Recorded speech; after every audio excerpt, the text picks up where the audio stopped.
Hello everyone, this is Castor Raptorial, and we're going to have to talk about 2019, the new upcoming year. I've been getting the Hillsdale College publication, the Imprimis newsletter, for over a year, I think about a year and a half now. And this latest one, actually this is the October one. I don't think I've gotten a new one since I may have to renew my subscription. But this one really fits the situation we're having to deal with. So in the early November American 2018 midterms, what we thought was going to be no blue wave at all, meaning no Democratic wave at all. I actually really like the color blue. Sky cyan blue is one of my favorite colors, but when it is associated with leftism, with socialism, with, well, almost a, or maybe not even almost a full-out embrace of communism, not so much, since in the past few years, I've learned a lot more about what that actually means and the consequences that will come. Now, what are the next couple of years going to be like until we have another presidential election? I don't really know. I'm holding out hope for not too much damage, but who knows at this point? We've already seen riots all over the country. We've seen the leftists double, triple, quadruple, octuple down on their radicalism, on their. I've heard some people don't like the title, but the intersectionality, meaning as much as they say they don't like hierarchies, the hierarchy of victimhood they've assigned to certain people and the credibility they're just awarded based on their level of supposed historical victimization of their group, even though many times those are based on very false and constructed for their ends, not for the pursuit of truth narratives. So I do want to go through reading this newsletter that it's a few pages long, but the pages are pretty short. This is about the size of it, a couple pages. Whenever you get it, the pages stick together. I'm always afraid of ripping them, and I have ripped a couple. You just got to be careful, but it's probably going to be lengthy to read out loud. So just bear with me while I do. I'm a fast reader when I'm just reading silently for myself, but out loud is a little trickier. So this one was written by editor of Claremont Review of Books, Charles R. Kessler. It's titled America's Cold Civil War, and I think it will be quite apparent why this is appropriate for the coming year, why this is necessary information. And the question we have to face is, what are we going to do? So, the following is adapted from a lecture delivered at Hillsdale College on September 27, 2018, which not that long ago,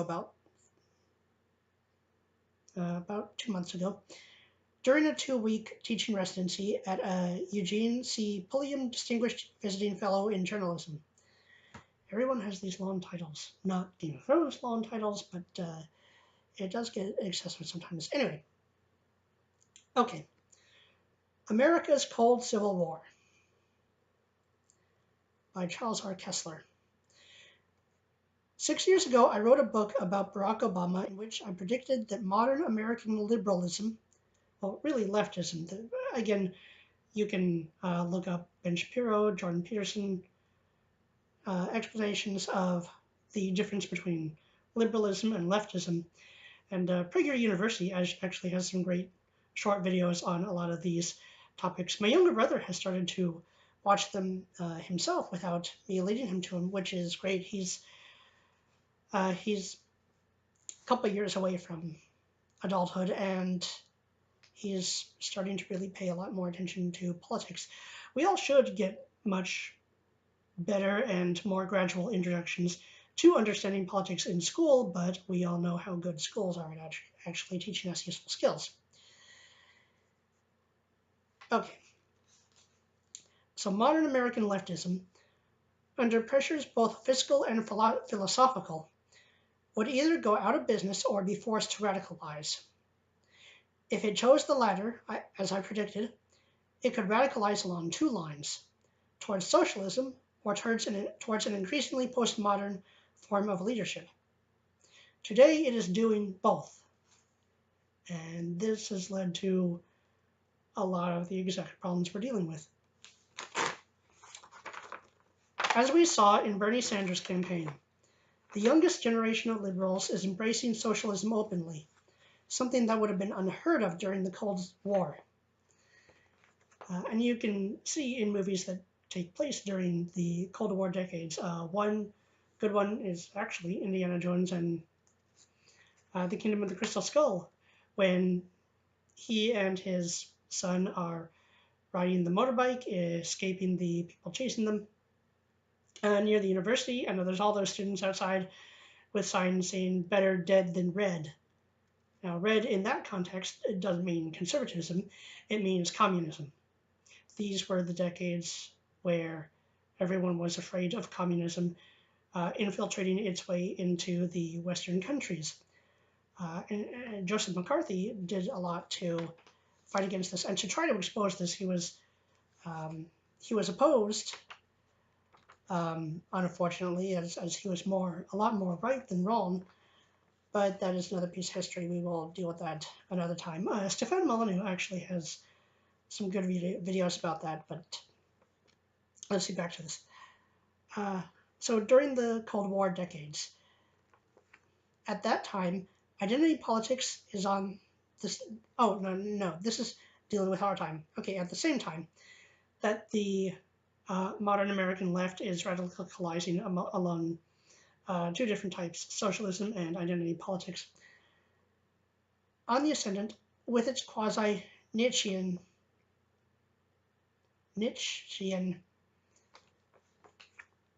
that guy is a weird to pronounce name, faith in race, sex, and power as the keys to being and meaning. Remember when we were mentioning intersectionality? This is what they're talking about. In the hashtag #MeToo movement, for example, as we saw recently in the Justice Kavanaugh's confirmation battle, the credo is believe the woman, even though she was outright lying. In other words, truth will emerge not from an adversarial process weighing evidence and testimony before the bar of reason, but from yielding to the will of the more politically correct. Her truth, in this narrative, is stronger than any objective or disinterested truth. In other words, any what's the term? In any sort of non-biased, in any non-biased objective truth. In other words, the pursuit of the actual truth of what happened, to the best extent that human can, has been sacrificed in the face of political correctness. And this is why people are so upset about political correctness. It does destroy a lot of the scientific method, objective finding foundations that we have to a free society. And a lot of people think they're willing to make that sacrifice, but what happens when it turns against you? This is the point the conservatives had. As many failings as the Republicans had during these past couple of years, where they could have done a lot more to open up to the common people, to the public, and become the party of the people trying to work and raise their families, as they didn't want to enough to do that. They still, the conservatives And I've talked about the difference between conservatives and Republicans. Republicans are the ones, in the giant offices making policy decisions, not always being much better than the Democrats in actually knowing what they're doing. But conservative just means you want to conserve a way of life that has been shown to work rather than sacrifice everything for new things you hope are going to work, but rarely end up actually working, like identity politics. Or they just don't, or maybe the leftists just don't care that identity politics destroys absolutely everything. Wouldn't be that hard to believe, would it? In the Claremont Review of Books, we have described our current political scene as a cold civil war. A cold civil war is better than a hot civil war, better than open war, blood in the streets, although there are plenty of people, like Maxine Waters for one, who would be thrilled to have that. It's better. A cold civil war is better than that, but it is not a good situation for a country to be in, as it can change from cold to hot very quickly, as a lot of these Antifa started riots very, very quickly do, very often do. Underlying our cold civil war is the fact that America is torn increasingly between two rival constitutions, two cultures, two ways of life. Political scientists sometimes distinguish between normal politics and regime politics. Normal politics takes place within a political and constitutional order and concerns means, not ends. In other words, the ends or principles are agreed upon. Debate is simply over means. By contrast, regime politics is about who rules and for what ends or purposes. It questions the nature of the political system itself. Who has rights? Who gets to vote? What do we honor or reverse together as a people? I fear America may be leaving the world of normal politics and entering the dangerous world of regime politics. And even more dangerous than that is when only one party, one ideology makes all the decisions. And this is what's so dangerous about the leftists, that they're trying to push us all to this, where only they get to make the decisions. That is an absolute disaster. And we've already seen states where the Democrats, where the leftists have ruled for decades, have been the effectively ruling class for decades, even though conservatives do exist in those states. Like California, like Chicago, they're completely fallen apart. A politics in which our political loyalties diverge more and more, as they did in the 1850s, between two contrary visions of the country. But this is still a different situation in the 1850s because, well, that's complicated. It wasn't just over slavery. It was about territory. It was about work. It was about who does what labor. It was it was a number of factors that led to the Civil War. We're told it was only about slavery. It wasn't only about slavery. There were many other things. And white people wanted to get rid of slavery as quick as possible. It was actually a very tiny ruling class of the richest people in the South that wanted to keep it. But industry, the free market work, was succeeding so well in the North. The contract of worker and employer, a contract that anyone, any citizen, could enter into. And people who are non-citizens, people who are coming into the country, if they were willing to transition into that contract-based lifestyle, could come and succeed very well on their own, and many did back then. When when you really did have to, when there was no welfare state, when you did have to learn the ways of America and begin working up your way in the system very, very quickly. It worked, and it won in the end. So it is strange that a lot of people are willing to sacrifice that for a socialist system that has destroyed every country it has ever gotten a hold of. But this is the danger we are facing. So, one vision is based on the original Constitution as amended. This is the Constitution grounded in natural rights of the Declaration of Independence, the Constitution written in 1787 and ratified in 1788. It has been transmitted to us with significant amendments, some improvements and some not, but it is recognizable still as the original Constitution. And my voice is still strained after dental work. Plus, and then I came down with a cold for about 2 weeks, so I've been a little roughed up. But so if I do sound weird, my voice is a little strained. That's why. But I did want to get this read and uploaded today. So to simplify matters, we may call this the conservative Constitution, with the caveat that conservatives have never agreed perfectly on its meaning and that many non-conservatives remain loyal to it. Yeah, I mean, conservatives are as diverse in opinion as any group of people. Probably more so. They just still agree on a foundation that still stands in their belief system. The other vision is based on what progressives and liberals for 100 years now have called the living Constitution. This term implies that the original Constitution is dead, or at least on life support, and they're probably all too happy to pull the plug if they ever gain absolute power. And that in order to remain relevant to our national life, the original Constitution must be infused with new meaning and new ends, and therefore with new duties, rights, and powers.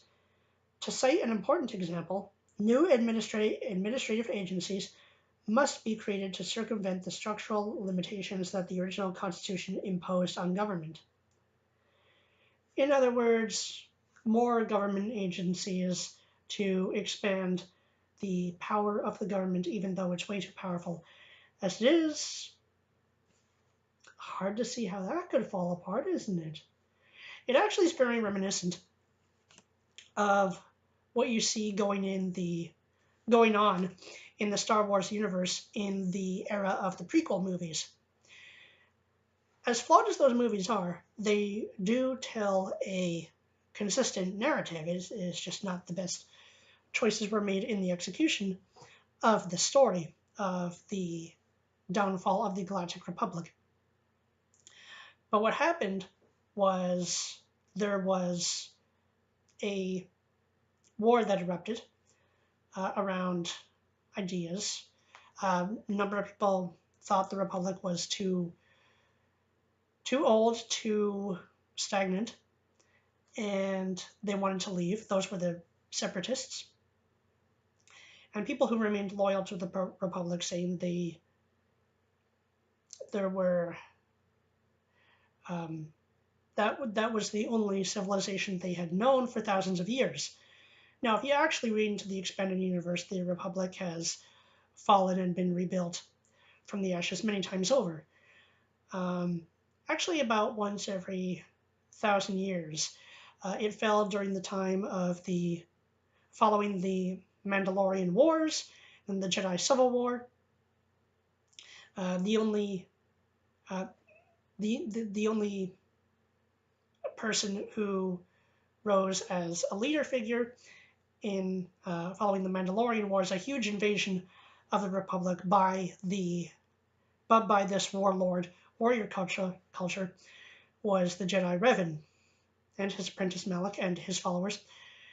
And they waged a war against the Mandalorians with, I think they took a huge chunk, maybe a third to as much as 3/4, I don't remember exactly, of the Republic's forces under their command once Revan had amassed a few key victories, and he defeated the leader of the Mandalorians single-handedly. Revan himself dueled the Mandalore the Ultimate and led the Republic to victory. But the Republic had stagnated over thousands of years of degradation, and when Revan came back from the outer regions, attacked the Republic to effectively to show them how weak and decadent they had become. And if he rose as the new leader, I guess he became the new leader. If they defeated him, at least they would have had their wake-up call. This was all, the plan was thwarted by Malak, who turned against him, and then you get the Knights of the Old Republic games, which if you can get those, they were for the original Xbox. Let's see, the first one came out in 2003. I forget if the Sith Wars came out in 2004 or 5. It followed somewhat soon after. So I was playing them both in 2005, but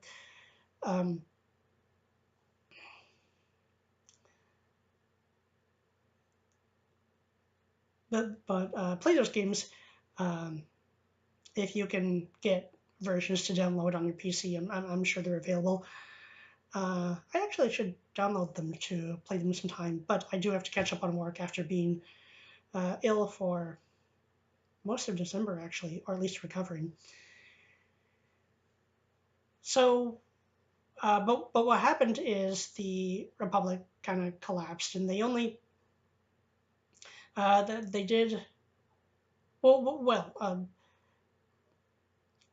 play the games. It took the Republic, and you'll find out in detail what happened. It took the Republic a while to recover, and then about 300 years later, you get the Tor games, which I never did finish the game. I was going through some pretty rough times in life at the 2011, 2012, and 2013 actually. I had some pretty lengthy rough spots, so I never really got enough time in to finish the game, but it has some very interesting stories, even though, yes, Tor Revan sucks. Someone should rewrite that book. Oh, excuse me. I did say I was a little tired. Anyway, so that was 4,000 years before the events of the prequel and original trilogies, which are only about 20 years apart. So in the span of thousands of years, I'll consider them as going around the same time. Then we have 3,000 years later, the Darth Bane books. Again, a war between the defenders of the Republic and the invaders that nearly collapsed the culture, the civilization of the entire galaxy itself. Then we get 1,000 years later to the movies, and in the prequels, what's going on is the Republic once again is becoming corrupt and stagnant and overly decadent. And if you read Darth Plagueis, the novel, what happens is in the Order of Sith Lords that was started by the Rule of Two Sith that was started by Darth Bane, the Sith Lords have been slowly working their way back into power, this time covertly, not as warlords, but as infiltrators, starship designers, scientists, financiers, and politicians. And this is where you see, in the novel, Plagueis training Sidious to take his position first as senator of his homeworld, which is Naboo, and from there on you get the Phantom Menace, where he's elected Supreme Chancellor by orchestrating an invasion of Naboo, and then the construction of the Clone Army through the help of Dooku and Jango Fett.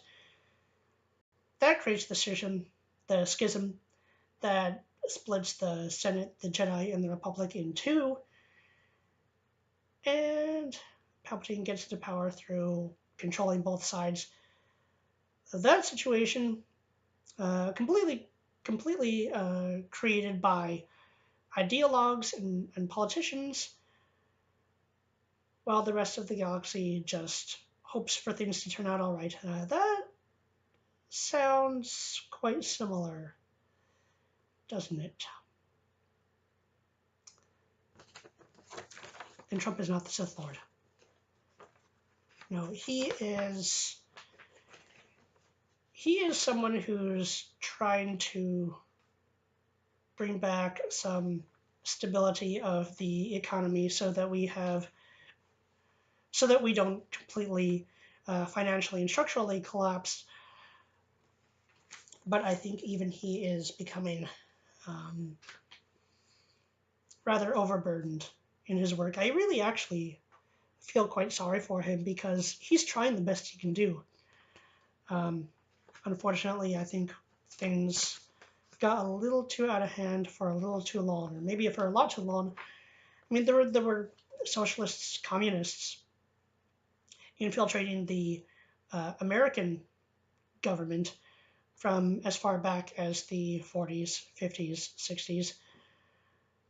So this slow work to destroy us from the inside out and create this schism between leftists and not just Republicans, but conservatives. The conservatives in the middle are calling themselves libertarians, but they never quite were able to provide a model lifestyle and a model ideology for people in the center. They weren't really ever able to offer a third option, which is why most people in the middle are, I think, unless I'm wrong, I could be wrong on this and tell me if I am, people in the middle are trying to keep the peace in their own neighborhoods and families and in the culture. The problem is they just don't have enough of a voice because everything's becoming a war of ideology and character on these two sides, which the left is far more radicalized than the right. I know it's the mirror image here. This is actually my right. And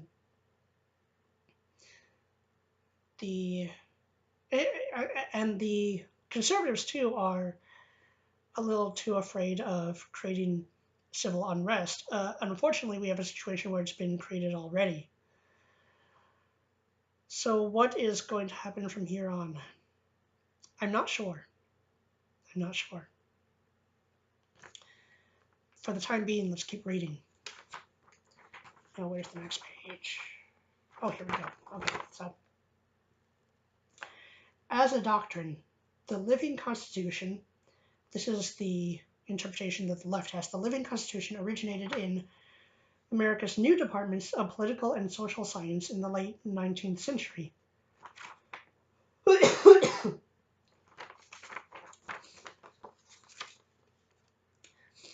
it was soon at the very forefront of progressive politics. It's always strange, this word progressive, because it doesn't really mean improvement. It means they're trying to postmodernize ideas and culture, but very few of those ideas are ever going to lead to any kind of stability. So it's not improvement, progression. One of the doctrine's prime formulators, Woodrow Wilson, has contemplated as a young scholar a series of constitutional amendments to reform America's national government into a kind of parliamentary system. Yeah, because that's working so well in Europe and Canada. A system able to facilitate faster political change, but not good change. Isn't it always weird that actual improvements take generations, but destroying a society, destroying gender relations, destroying race relations can take less than a decade? I mean, a decade ago, we were still in much better shape than we are now. Now, society, culture, politics were still on the course to where they are now. But Barack Obama really let things burn, didn't he? And it's always easier to destroy something than to repair and rebuild it, especially in any condition resembling its original form. So Woodrow Wilson had contemplated as a young scholar a series of constitutional amendments to reform America's national government into a kind of parliamentary system. But he quickly realized that his plan to amend the Constitution was going nowhere. Plan B was the living Constitution.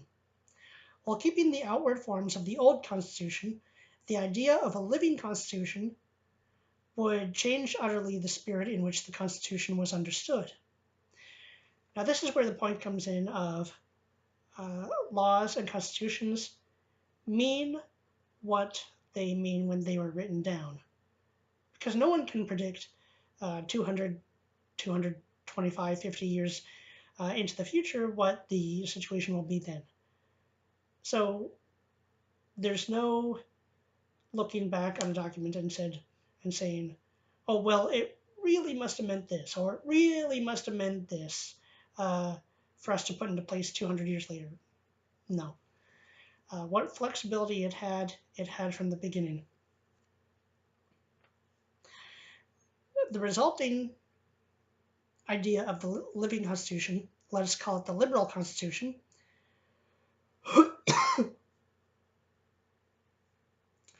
is not a constitution of natural rights or individual human rights, but of historical or evolutionary right. Wilson called the spirit of the old Constitution Newtonian, after Isaac Newton, and that of the new Constitution Darwinian, after Charles Darwin. By Darwinian, Wilson meant that instead of being difficult to amend, the liberal Constitution would be easily amendable to experimentation and adjustment. To paraphrase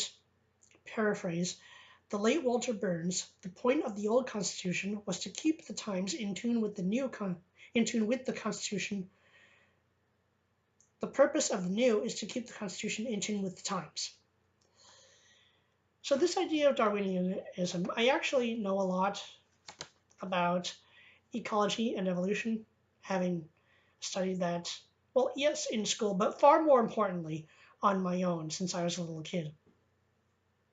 I really don't like the term Darwinian. I don't like attaching the whole study and ideas of adaptation and evolution to one person.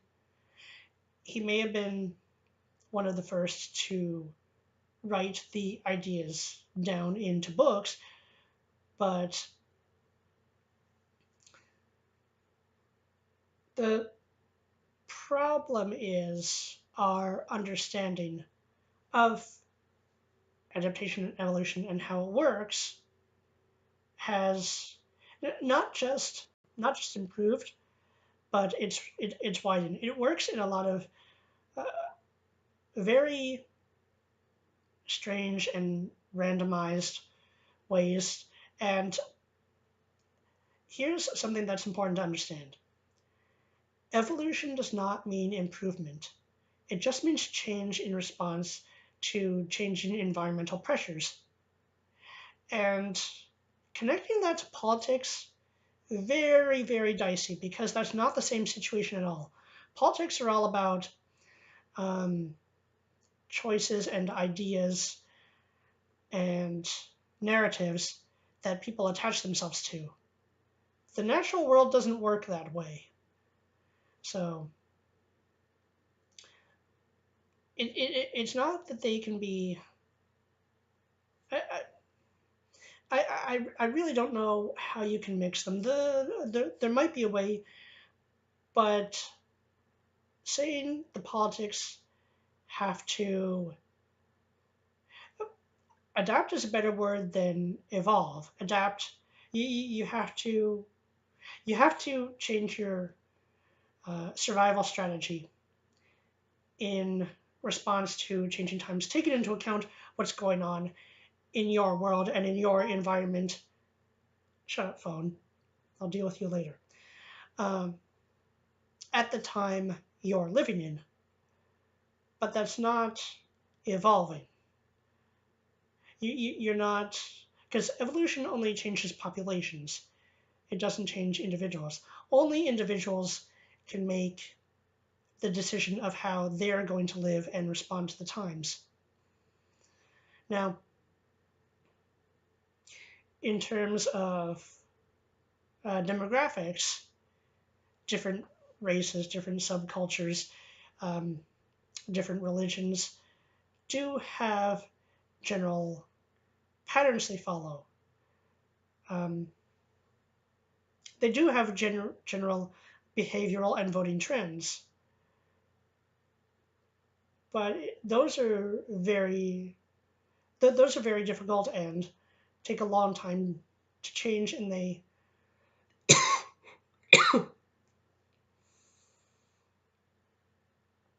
change in response to incentives and rewards and ideas over a long period of time, and there's a lot of choice involved. There's not really choice involved in the natural world, at least when you're talking about a species other than humans. So mixing and making analogies of the two, very, very dicey. I can see how you could kind of talk about it in that way, but I don't like the attaching of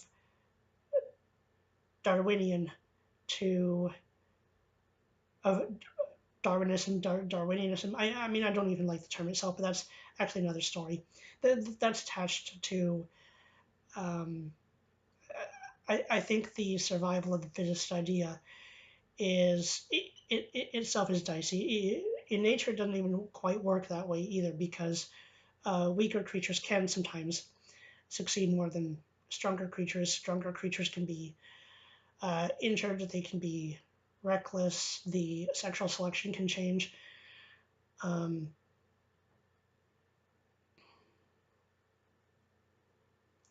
it doesn't it doesn't work very well to try to apply um, Darwinism or survival of the fittest to politics, unless you're talking about very, very loose analogies. But even then, I would not do so. I would not even attempt to do so lightly.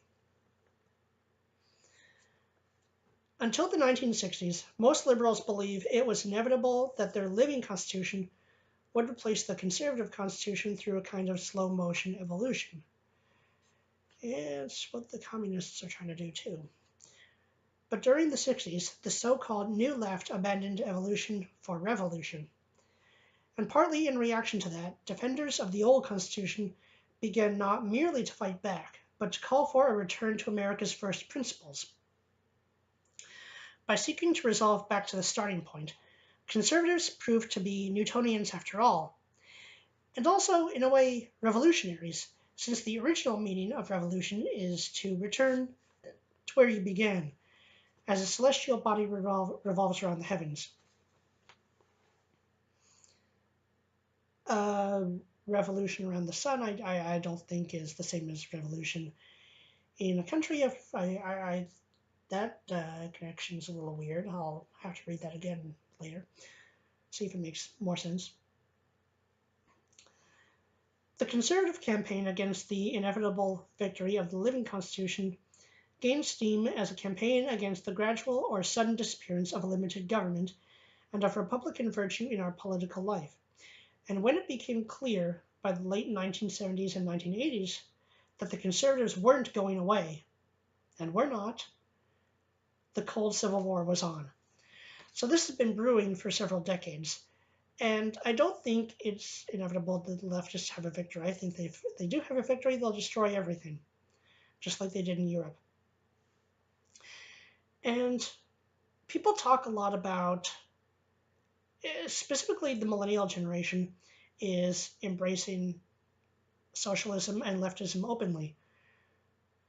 But you have to remember, the parents of the millennials arranged and paid for the education of the millennial children when they were children just a couple decades ago, 2 or 3 decades ago, depending on whether you're on the older or younger side of the millennials. I myself am a millennial, and probably a decade ago I would have been heading towards leftism myself. But the the years the years of Barack Obama's uh,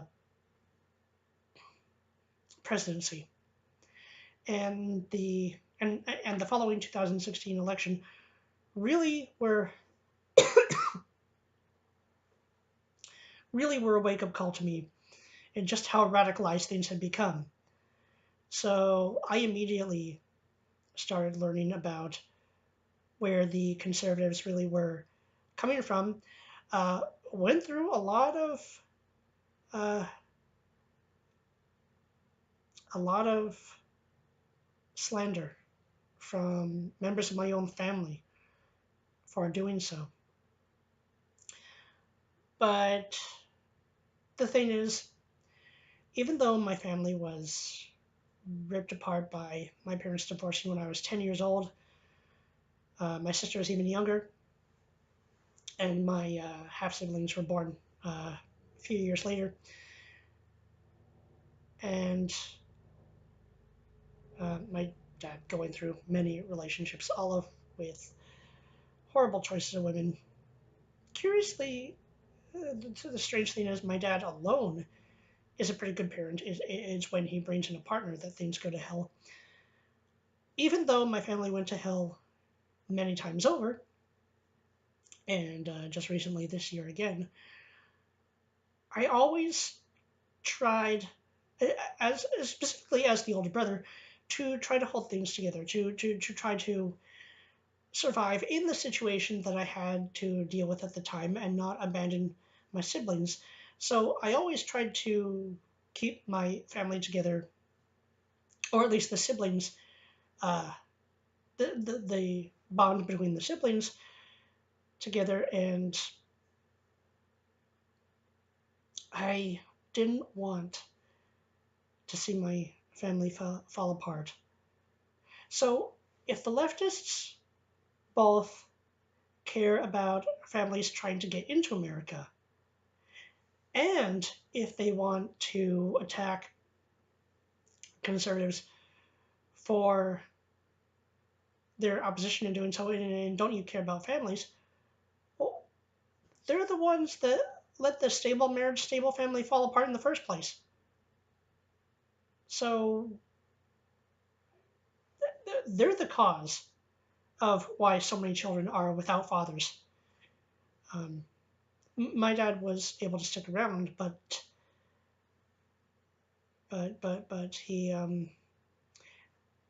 but my parents separated long ago, and the siblings were always torn between 2 or 3 different houses. He stayed in our lives because he had a personal devotion to staying in his kids' lives, and on his own he's pretty good.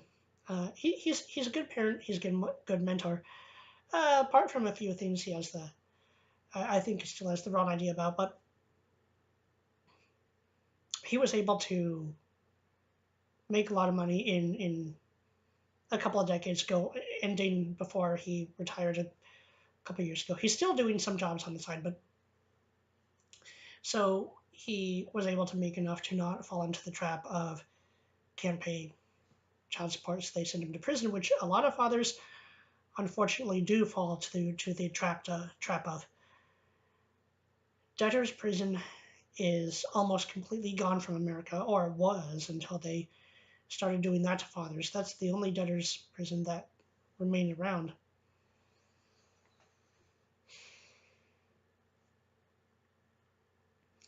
But my dad made his money being a professor of engineering for universities that were infiltrated by leftists. He left them a while ago to try to start his own business didn't quite work out, but he was able to do a number of other things. So in his career, he hasn't always been helping the situation, but that was much harder to tell a couple decades ago because, again, this infiltration was done very slowly, and the media never talked about it. Just as they don't talk about the giant Muslim rape gangs in Europe and the massive hate-fueled slaughters of white farmers in South Africa. They never talk about those. And when you're a little kid in school, how are you going to be informed of what's not talked about? So the narratives taught to us as children were cherry-picked by ideologues, which now in my adult years I'm pretty damn pissed off about. So, I mean, I could make a whole series of videos on this, and I will make more. I will make more as long as I'm making videos.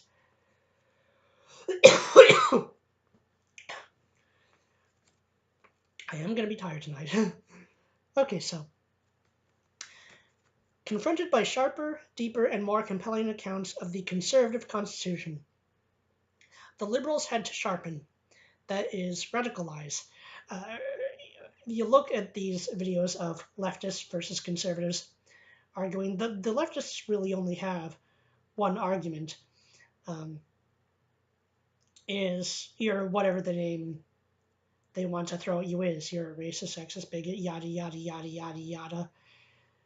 They don't care about these kind of people, these kind of people, these kind of people, yada, yada, yada, yada. And of course, they have to make up 150 new genders, which is not fun learning about. I like catching 150 Pokemon. I do not like the idea of 150 new genders. All right? 2 is tough enough to deal with in life. Figuring out gender relations between men and women, it's tough enough. Not only in a family environment, but in a school environment, in dating environment, in adult relationships. 2 is tough enough. How hard do they want our lives to get? Well, I think they actually want them to get very hard. But, so, I guess that's kind of a ask a stupid question, get a stupid answer, but, get a really irritating and heartbreaking answer, because we would be in a lot better shape in the West if this radicalization of ideology wasn't going on. If we were a lot more in the middle of liberalism and conservatism. I'd like to be a little closer to the conservative side than exactly in the middle. I always wanted to be, well, not always, but I was always kind of headed in this direction of being a conservationist as a little kid. And I loved the study of ecology and evolution on its own. I'm a conservative ecologist, which is what it should be like, which is why I don't like the politicalization and leftistization of the sciences. I'm really pissed off about that. So I am still working on the realist ecology project. I really got hindered in December because of the dental work I had done, then catching a cold, but I will be back on that. It's still there. I do need to modify the website a little bit, and need to spend some time in the computer lab, which I will do after New Year's. It's always hard during the holidays because everything's closed and family, and this is another hard thing with a family that's been ripped apart through marriage, divorce, marriage, divorce, marriage, divorce. You have 3 or 4 different houses that want to spend time with you, and with relationships of my parents that have not worked out, and many of them the kids knew they weren't going to work out. We've lately been able to narrow down the amount of houses we have to go to, but it's still straining. And it's even straining on my younger half siblings. Now they're starting to get really tired when you can handle it. A, if things aren't too horrible, you can handle it a little bit better as a little kid, or at least not get so pissed off about it. Well, sometimes you still do, but everyone's kind of trying to put on a face of being nice to you, and uh, they're trying to not look bad in front of other people is what's going on. Um, but the downside of that is you have almost no power to change things or to uh, or to say the situation has got to change. This is not working. You have no power as a child.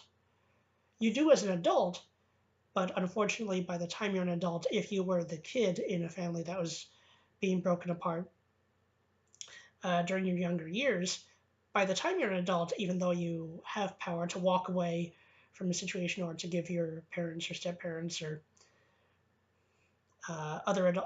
any other adults in your life that are um, enabling your parents doing all this to you, by then the damage has often been done. So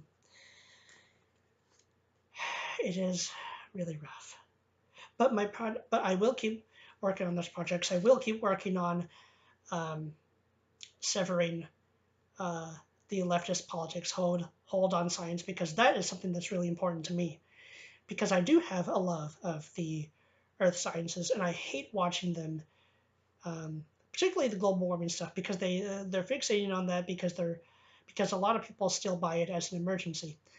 I hate that they're using that to try to take over for their own ends. We had Barack Obama some years ago saying, "We know, we know what's happening, why it's happening. The warming of the Earth, completely human caused. The science is done." That's the dumbest statement I've ever heard made about science. The science is never done, particularly with something that complex. But I mean, let's be totally honest, because he was a black guy. He's actually not. He's biracial, but he portrays himself as a black guy. The media does. The teachers in school do, and there's this um, cultural taboo now of questioning any minority, even though that actually damages their their earning of a credibility on their own. Of course, they never think of it that way. They just want to play this identity politics game. Um, and because this uh, human caused global warming has become a culturally accepted narrative now, again, making it very dangerous because it is one of the most, climate science is one of the most complex sciences, alongside physics, alongside volcanoes and earthquakes. I still mean to make an uploadable version of my volcanoes and supervolcanoes talk I gave to the Geo Society. I'm sorry, I am going on a lot of tangents, but I was kind of out of commission for almost a month, so I'm also a little ambitious to have the talks I wanted to. Um, I really want to work on releasing the hold of the leftist political games on the fields of science and bring it back to the objectivism that it was supposed to have. We'll see how much I can succeed in this life. I'm still pretty young, but it's quite a battle. So, so consider a few of the contrasts. The prevailing liberal doctrine of rights traces individual rights to membership in various groups. So this is what I've been talking about. Racial, ethnic, gender, class-based, etc., which are undergoing a continual process of conscious raising and empowerment. I'll listen to empowerment as soon as anyone's able to come up with a coherent definition of what that actually means. This was already a prominent feature of progressivism well over a century ago. The whole history of it, not something talked a lot about in school, is it? Though the groups have changed since then. Yeah, they've gotten a lot more radical. Before Woodrow Wilson became a politician, he wrote a political science textbook, and the book opened by asking which races should be studied. Wilson answered, "We'll study the Aryan race, because the Aryan race is the one that has mastered the world. The countries of Europe and the Anglophone, there's a new term, Anglophone countries are the conquerors and colonizers of the other continents. They are the countries with the most advanced armaments, arts, and science." Wilson was perhaps not a racist in the full sense of the term, because he expected the less advanced races over time to catch up with the Aryan race. Now, I've never been quite sure what they mean by Aryan race. The white race has a lot of sub-races and subdivisions in and of itself. So I understand what he's saying, but one truth is those were the civilizations because they, from the Judeo-Christian tradition, they built the free societies. They built the objective philosophy, and they built the ideas of a tolerance of other cultures on a scale that had never really been seen before in human history, except for some brief moments in civilizations. And people always criticize the American Constitution of not having eliminated slavery right away. But if you look at the Constitution, if you read it, it really was set up to address that problem. It was difficult since there was a lot of the labor dependent on slave labor in the very beginning, which was a turmoil for the founders themselves. It did bother them. It was a turmoil. So, but they couldn't get rid of it right away. So they set up in the Constitution the ideas of individual freedoms of humans to eliminate it, which was going to face some opposition, but to eliminate it in actually in considering the stagnation that a lot of other cultures went through, eliminated relatively fast in just a little bit over a century. That's not very long in the scheme of things. And so I don't understand why so many leftists criticize people who lived hundreds of years ago for not living up to standards that had to be worked up to, that couldn't be fully developed and fully filled right away. I mean, that's just an impossible expectation. I'm sorry the world has a rough history, but the best thing that we can do is learn from that, learn to not make the mistakes of the past and to do better. That's the real improvement. Today, the white race and European civilization are by the leftist narrative, the enemy. Dead white males is a favored pejorative on American campuses. And the races and groups that were oppressed in the past are the ones that today need compensation, privileges, and power. Even though white people fought to end slavery, to end oppression and to raise the standard of living of all groups for hundreds of years. And yet they're the only ones picked on. That doesn't sound very fair to me. That doesn't sound very just to me. Conservatives, by contrast, regard the individual as the quintessential endangered minority. They trace individual rights to human nature, which lacks a race. So, human nature meaning just general behaviors and rights of being a living human. Most people will generally agree that it's wrong to just kill someone because you want something. Without hatred or anger or victimization, indoctrin- being indoctrinated into those, without that being, um, without that flame being stoked inside of people's minds, consciousnesses, own personal narratives, and group narratives, most people will generally agree that you can't just go around killing, fighting, raping.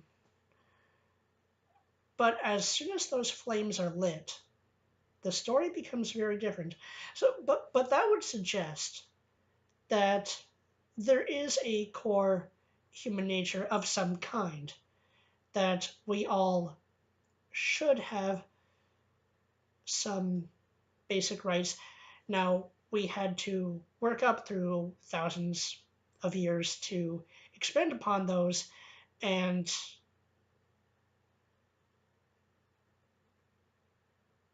enshrine them into um, cultural cores, cultural constitution, um, the core traditions and beliefs of cultures around the world. And sometimes they were short-lived, sometimes they worked for centuries.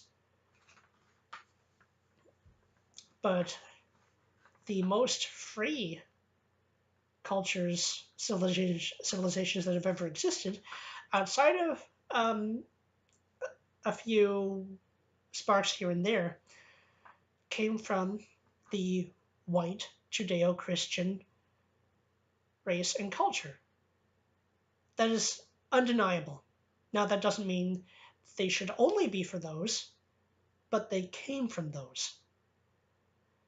So shaming and slandering the race and cultures, because now there's many cultures and subcultures of those who were able to take that to the fullest it's ever been taken. Not to the fullest it's ever can be taken. I think we can make improvements, but that's not going to get us there. The slandering of white people and white men in particular. I mean, along with race relations, gender relations have just been shredded. It's not helping us.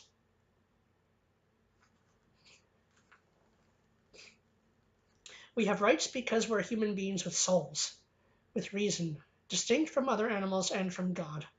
We're not beasts, but we're not God. We're the in-between being. That's an interesting idea, and I've heard this idea in some forms before. And there's also this idea I've heard that humans as the in-between between animal and God. Now, looking at evolution, I do go with the we came from the apes, split from chimpanzees, the Australopithecines, and then eventually the Homo genus. There's a whole history there. Um, my specialty is really not human evolution. I know some things about it, but the God that humans are between mere creature of nature and of God, that we are the in between. One expansion upon that I've heard before that I actually kind of like is that as part animal and part God, I guess both of those would be considered creature. I guess a divine creature and natural creature. You could put it that way, I guess. Um, that we are supposed to be the caretakers of the world that we have.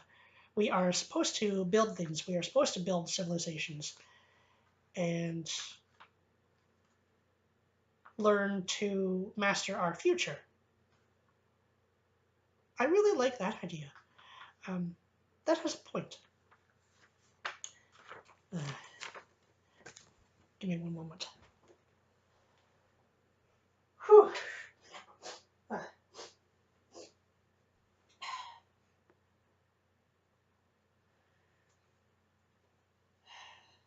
You think you've gotten over a cold.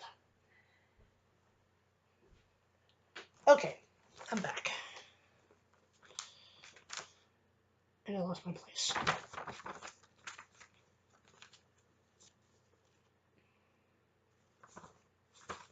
That's the Darwin page.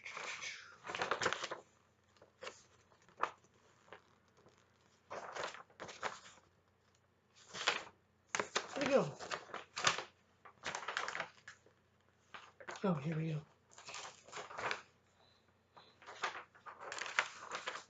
It's stuck. Okay. We're the in-between being between beast and God.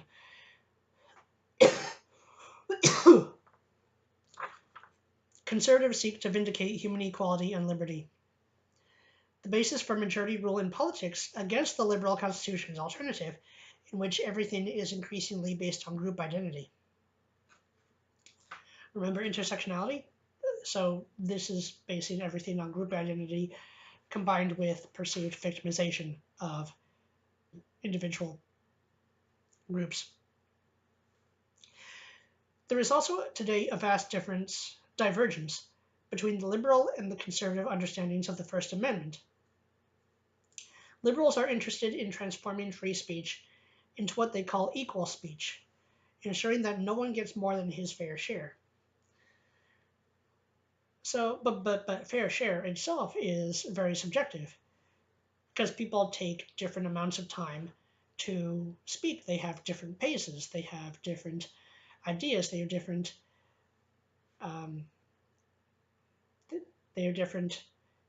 extensions on how expanded their ideas are. So it doesn't work even in conception. They favor a redistribution of speech rights via limits on campaign contributions, repealing the Supreme Court's Citizens United decision, and narrowing the First Amendment for the sake of redistribution of speech rights from the rich to the poor. Actually, they're more going along race and gender and, strangely, sexual orientation. I mean, I technically understand why they're using that. It's another series of victim groups they're trying to build, but I don't understand the extent to which it's taken hold. I really don't. Again, just two genders was enough to have to deal with. Not surprisingly, the Democratic Party's 2016 platform called for amending the First Amendment. There is, of course, a big difference also between the liberal constitution's freedom from religion and the conservative constitution's freedom of religion. And needless to say, the liberal constitution has no Second Amendment. Yeah, because they want a disarmed population. And you notice what happened? Notice what happened? Sorry. You know what has happened historically as soon as the population has disarmed? Well, you get the concentration and death camps. Not just in Germany in the 1940s. No, that's not the only place. It was in Russia.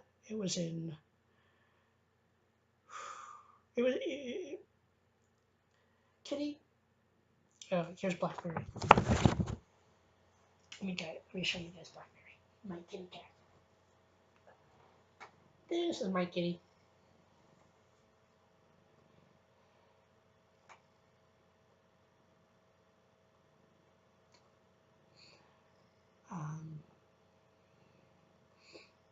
This is actually my sibling's kitty, but when my dad had to move from his house a couple years ago and get a smaller place, My siblings didn't have the means to take care of Kitty, and so I bonded with Kitty and brought her with me. So Blackberry and I are very close. But I do need to finish something here, Blackberry.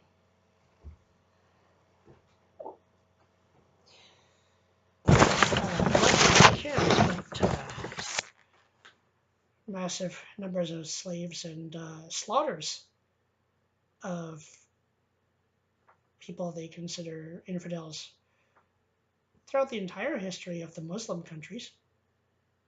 And how much is talked about that? Well, I'm sure the Muslims are laughing about it all the time they can, but the history, the histories we've all been taught in the Western world, in our schools, in our universities, very cherry picked.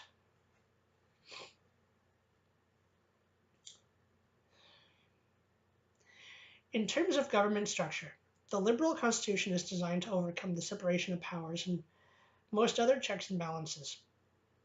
Liberals consistently support the increased ability to coordinate, concentrate, and enhance government power, as opposed to dividing, restricting, or checking it. All of that very dangerous.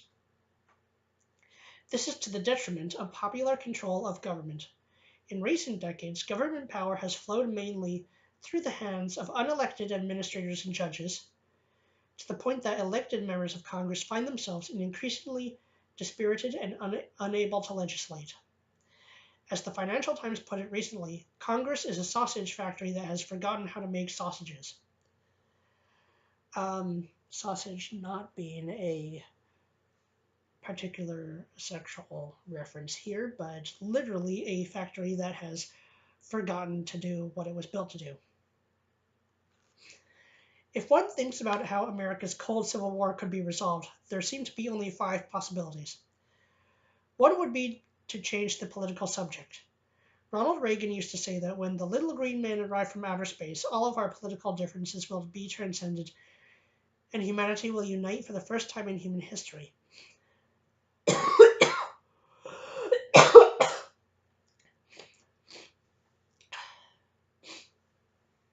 And this is what you see in all the movies.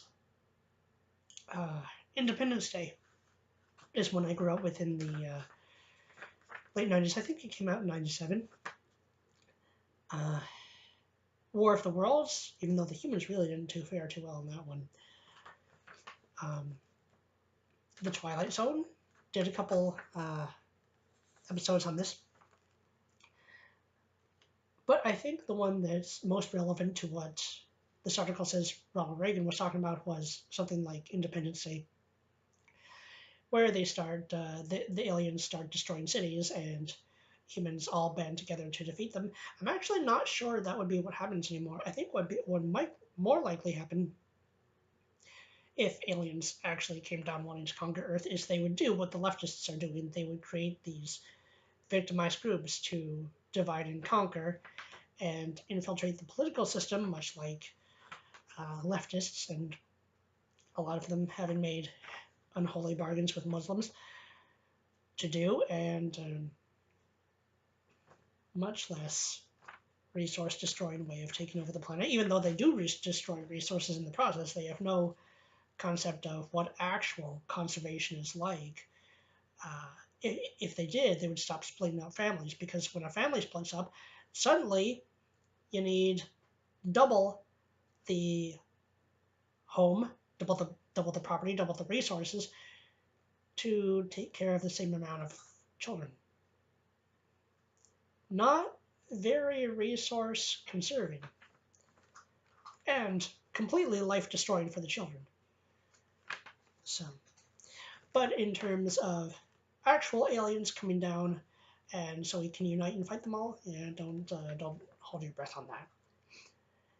A second possibility, if we can't change the subject, is that we could change our minds. Persuasion, or some combination of persuasion and moderation, might allow us to end or endure our political division, our great political division. Yeah, I think that ship's largely sailed as well.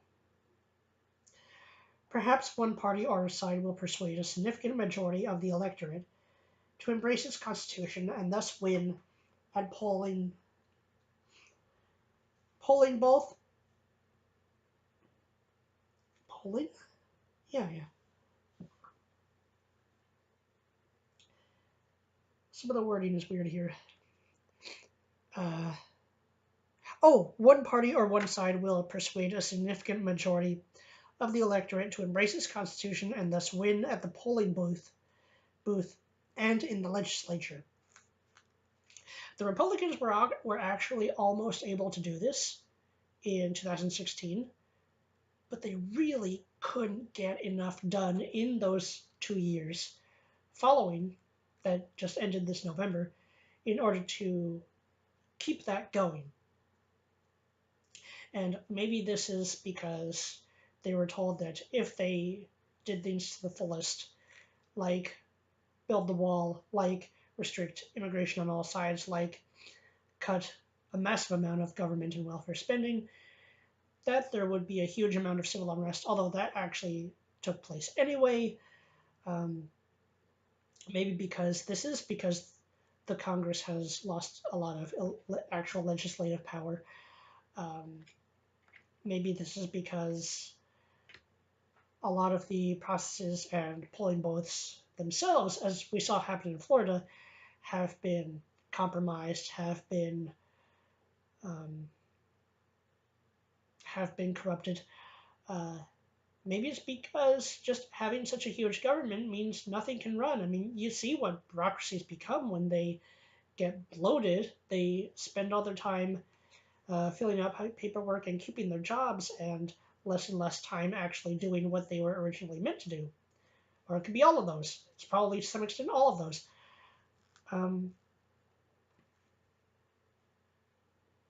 I think the chance for one side truly winning through just convincing and through argument alone has really passed.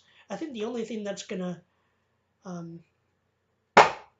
really change the society now is desperation, is finding that they need to return to their cultural roots, which in America's case would be that Judeo-Christian small government, large community, stable family origin, which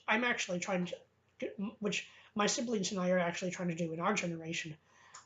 Still a long way away from it. Well, one of them is closer than the others, but even children of ripped apart families who want to do that really have their work cut out for them. So we're not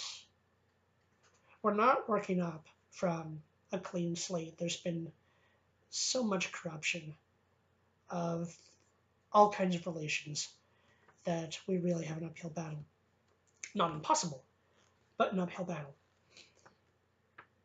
For generations, Republicans have longed for a realigning election that would turn the GOP into America's major political party.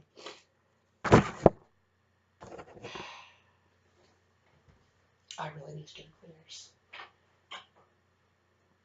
Give me one moment. Cleaners.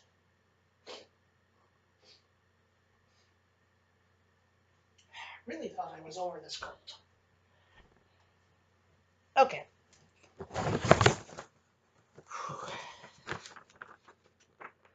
And I think there are no more surprise pages. We're almost done. Okay.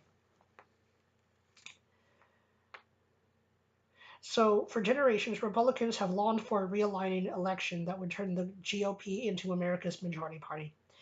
This remains possible, but seems unlikely. Again, they were almost able to do it, but I think a lot of actual acting power, except in the case of crises. And learning from what happened in Star Wars, giving, restoring or putting into action power in the event of a crisis can very fast lead to the electing of a dictator. So that's very dangerous. That's something to really keep on guard for. And we're really going to have to be careful of who to elect after President Trump, whether it's in 2020 or 2024. A lot of people say that Ben Shapiro should run for president. I think he'd actually be a decent choice. I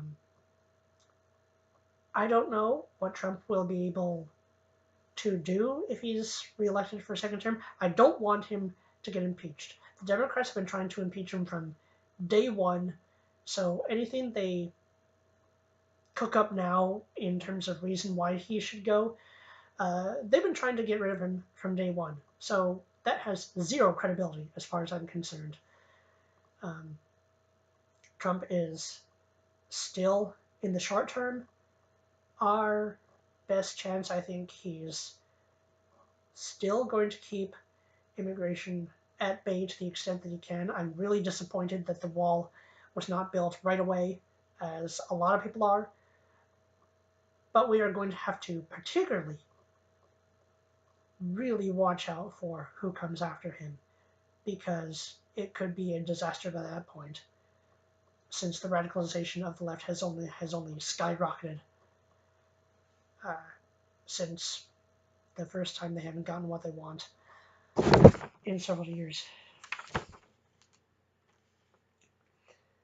Only 2 presidents in the 20th century were able to effect enduring changes in American public opinion and voting patterns: Franklin Roosevelt and Ronald Reagan.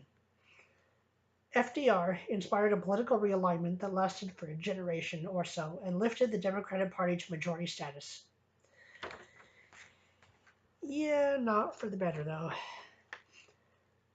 Ronald Reagan inspired a realignment of public policy, but wasn't able to make the GOP the majority party. And neither really was Trump.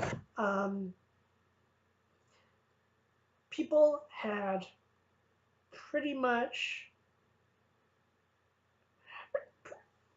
I don't want to say they chose their sides in the 2016 election, because the election, as it progressed, did change a lot of minds, did change a lot of people, including myself, although I was already going in that direction, from Democrat to far more conservative than they've ever been before, particularly seeing the kind of really underhanded tricks that the Democrats were pulling. And remember, everything that they've pulled to try and destroy someone's life, like Trump, like Kavanaugh, like Sarah Huckabee Sanders, like Nikki Haley, everything they've pulled to try to pull those people down, even though it's, in those cases, not really succeeded. Although I do wish Nikki Haley would have stayed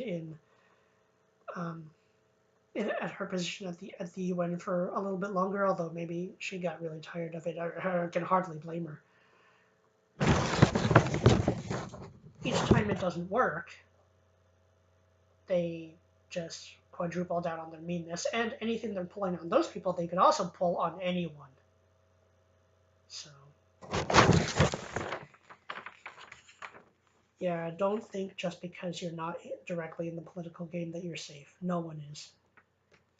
And the thing is, conservatives are better at understanding that we do live, when not protected by the structure of not government but civilization, we live in a pretty cruel and brutal world. And so there is no real safety. Any safety is either built by civilization, built by contractual and friendship, community relations, and family as well, or it's very, very temporary, or it's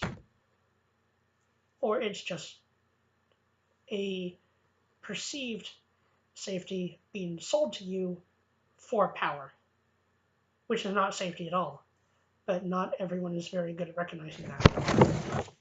Conservatives tend to be better because they tend to see the consequences of giving up freedom. It does not lead to more safety. It doesn't. Since 1968, the norm in America has been divided government. The people have often more preferred to split control of the national government between the Democrats and Republicans rather than entrust it to one party. If you look at a chart of the presidents over the past few decades, it does switch from Democrat to Republican every between four or 8 years. So it has been a lot of back and forth. This had not previously been the pattern in American politics. Prior to 1968, American would almost always, the exceptions prove the rule, entrust the Senate, the House of Representatives, and the presidency to the same party in each election. They would occasionally change the party, but they would still vote for a party to run the government.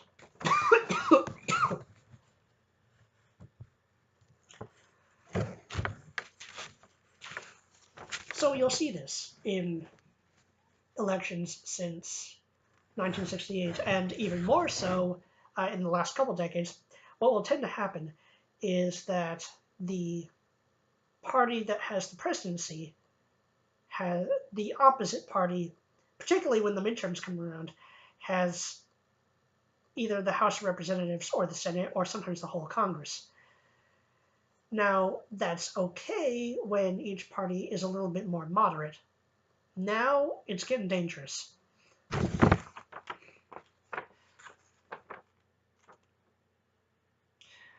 They would occasionally change the party, but they would still vote for a party to run the government. Not so for the last 50 years. And neither President Obama nor President Trump so far has persuaded the American electorate to embrace his party as their national representatives, worthy of long-term patriotic allegiance. Trump, of course, is new to this, and his party in Congress is basically pre-Trumpian. He did not win the 2016 election by a very large margin, and he was not able to bring many new Republicans into the House or the Senate, although he did win over a lot of people's opinions in their individual lives. But that was more due to seeing the danger in the radicalization of the left. And also, people really like Trump's bluntness, although it can get him into trouble. Which, it's sad that our politics tends to be so petty and so vulnerable to slander and rumors about people, but if that's what it is, I guess you do need to at least learn how to survive it. Trump can survive it, but his presidency and his lasting power might be another story. I hope it's not as short as I fear sometimes, as the leftists want it to be, but there is no doubt it has led him into trouble, even though he can endure. And his family are heroes for putting up as much as they have put up. They really are. Nonetheless, he has the opportunity now to put his mark on the party, the Republican Party. In trying to do so, his populism, which is not a word he uses, will not be enough. And this is the point.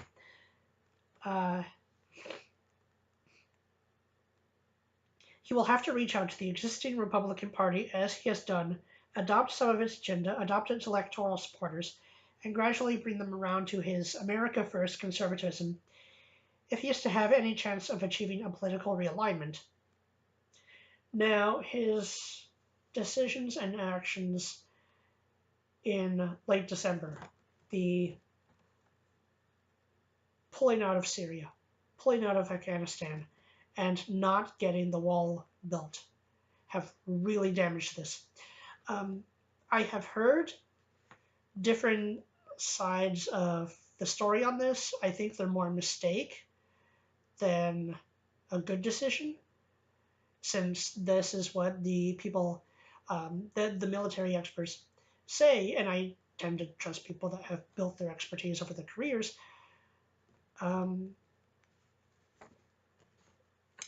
certainly damage has been done. I don't quite know what's coming, but I also don't really I also don't really blame Trump for just being tired of all the stones thrown at him. Again, this is something you're going to have to survive in politics, but the amount of slander and hatred that's been catapulted towards him by the mainstream media, by the left, by mainstream culture, universities, and people's opinions on the street has. I guess people can say there's been other times where it's happened in American history, but certainly in my lifetime, it's really unprecedented. I've never seen so much anger directed at any one person who it really wasn't his fault to begin with. He's made his share of bad decisions, to be sure, but it is disproportionate.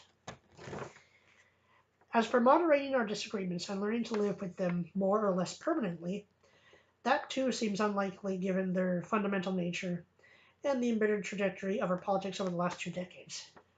No kidding. So, if we won't change our minds, and if we can't change the subject, we are left with only 3 other ways out of the cold Civil War. The happiest of the 3 would be a vastly reinvigorated federalism. One of the original reasons for constitutional federalism was that the states had a variety of interests and views that could be clashed with one another and could not be pursued in common. If we had a reflowering of federalism, some of the differences between blue states and red states could be handled discreetly by the states themselves. So I'm not quite sure what this means. I'm not as familiar with the term or ideas of federalism.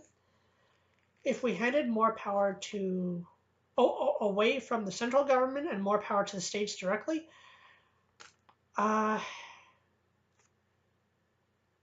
supposing we could do that at this point, which I don't think is possible at this point, I just don't think people are going to do it.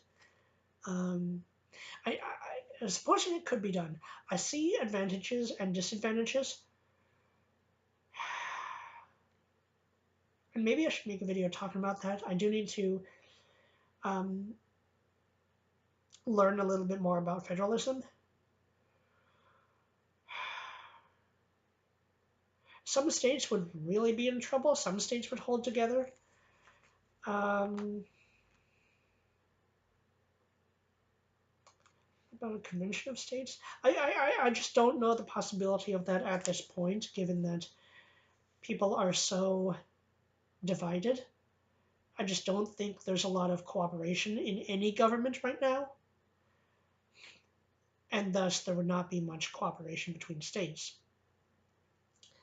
But that's something to learn a little bit more about, that possibility. Most disruptive issues could be denationalized. The problem is, having abandoned so much of traditional federalism, it is hard to see how federalism could be revived at this late juncture. I guess this related to the point I just made. I just need to learn a little bit more about it to talk any further. So according to this article, this leaves 2 possibilities. One, alas, is a secession, which is a danger to any federalist system, something about which James Madison wrote at great length in the Federalist Papers. That is one of the books, one of the documents that Ben Shapiro has greatly suggested. I did get a copy of Economics in One Lesson. I will be talking about that book at some point. This makes me want to read the Federalist Papers. I will look for it at the library. With any federal system, there is the possibility that some states will try to leave it. The Czech Republic and Slovakia have gone their separate ways peacefully, just within the last generation. Another thing I need to learn a little bit more about. But America is much better at expansion than contraction. And George Washington's admonitions to preserve the Union, I think, still miraculously somehow linger in our ears. So secession would be extremely difficult for many reasons, not the least of which is that it could lead, as we Americans know from experience, to the fifth and worst possibility: hot civil war. In other words, all-out civil war. Under present circumstances, the American constitutional future seems to be approaching some kind of crisis. Now, we have survived crises before, but we've also not quite had the same destructive capacity before. Let us pray that we and our countrymen will find a way to reason together and to compromise, allowing us to avoid the worst of these dire scenarios, that we will find, that is, the better angels of our nature.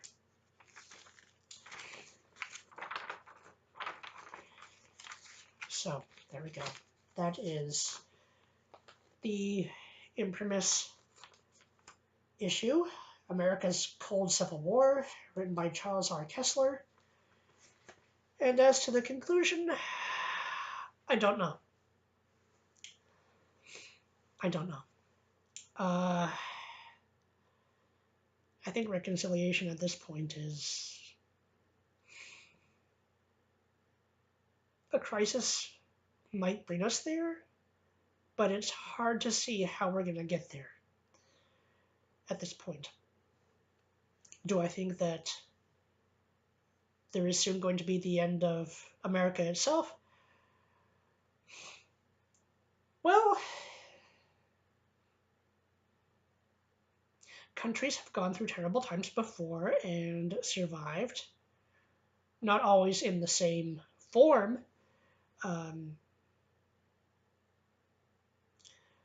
I hope a dictatorship won't rise. I will work very hard to fight against that if it does, and I will fight ferociously if it does. But I do hope that one day we can return to what we were always meant to be, in my opinion, as I have seen things unfold over my lifetime. I was raised in the American government leftist schools. I was able to see, whenever there was history class, whenever there was, not that there were many, but when there was government class, when there was a group on racial relations in my elementary school that I think you joined when you were a couple of years older. I was originally going to join, but since I really didn't want to play the whole groups being victimized game, I think that's why I didn't get in. Actually, I really didn't want to stoop to that. I really was much more of the perspective that any wrongs done in the past, and this should go for all countries and any cultures that have done wrong. I'm looking at you, Muslims, that should stop. You should put the greatest cultural effort you can into stopping the atrocities of the past. But there's no reason to punish future generations born long after atrocities have ended. There's no reason to punish any people's great-great-great-grandchildren forever. Learn from the past, but even if it's between different groups, don't commit the same mistakes of the past. Struggle to do better. Struggle to be more peaceful, more knowledgeable, more philosophical, more judging by an individual basis. Now, people can't be expected to always do this perfectly. I mean, that goes without saying. Perfect is more a concept than reality ever. but always keep trying. The white people did that. They learned from the mistakes, and they always tried to do better. And I don't like the slander of them that's going on. I don't like the slander of conservative perspectives that are going on. I don't like it at all. The leftist narrative that I grew up with, even though they were not as prominent in the culture when I was in school that they are now, and I really feel terrible for the children that have to grow up in our time, because they must be being emotionally just traumatized and ripped apart by this. I'm so sorry. I wish it had not radicalized to the point we find it now.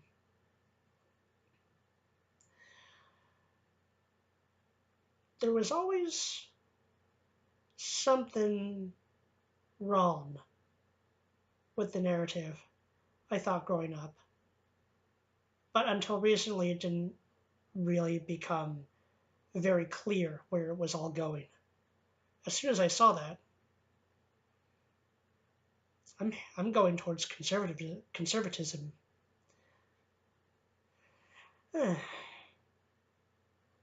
Getting kind of tired of all these ism words. I'm heading towards a more conservative life. Now, my parents made the leftist choices. They made the wrong choices, as far as I'm concerned.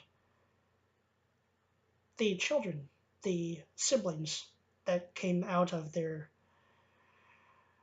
brief and not really based on virtues unions, are trying to do better, are trying to learn, even though even the ones, some of my sisters who are still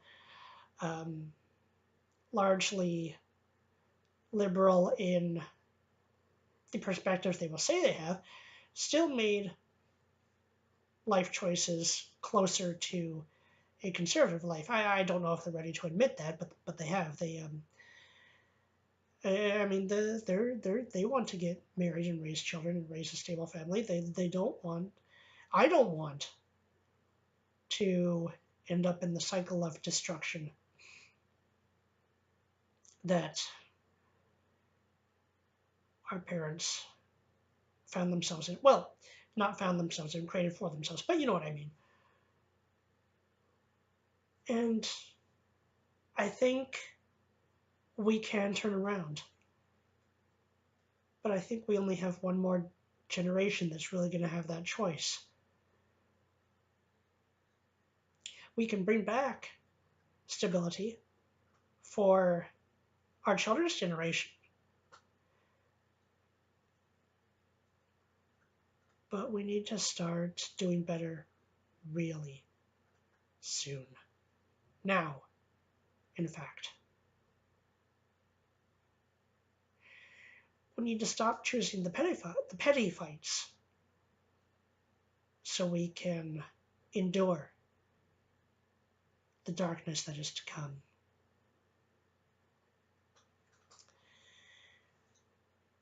And that crunching sound is Blackberry having his dinner. So, this is Kestrel Raptorial. If you get the Imprimis and have that issue, you should read it yourself. You should really think it over. If you don't get the Imprimis issue, you can subscribe to it through Hillsdale College. I will probably be talking to Hillsdale College pretty soon about projects, particularly the separation of science from politics that I want to work on and be working on for a very long time. And the next time I talk to you, it will be 2019. This is Kestrel Raptorial. Have a happy new year.